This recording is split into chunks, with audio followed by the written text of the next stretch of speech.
นั่งหลังคดหลังแข็งพี่น้องเอ้ยเบิ่งไหม ต่อแล้วเป็นชั่วโมงชั่วจีแล้วก็ได้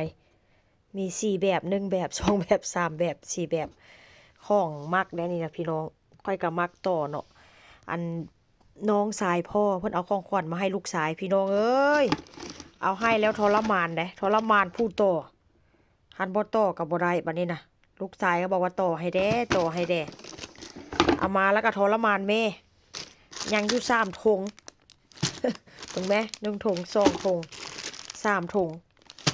มีอยู่4 ตอน1 ตอน2 ตอน3 ตอน4 ตอน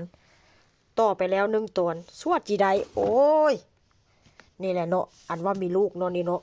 มีลูกแล้วก็ได้มานั่งต่อให้ลูกถ้าหากว่าลูกสาวนี่ก็จิต่อกะจิแล้วไวอยู่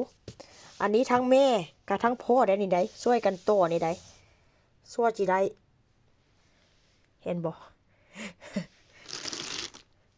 1 ถุง2 ถุง3 ถุงลูกชายบอกว่าต่อให้มันแล้วเด้อว่าเสร็จก็จะได้ต่อให้มันแล้วตัวนี้นะนั่งจนว่าหลังขดหลังโคหมดแล้วพี่น้องเอ้ยงามบ่สร้างเอามาอ่อยเอาเงินเด็กน้อยสร้างเอามาอ่อยเอาเงินผู้เฒ่ากับบ่มีหยังหลายก็ซื้อมาให้หลานฉันตัวของขวัญวันคริสต์มาสหลาน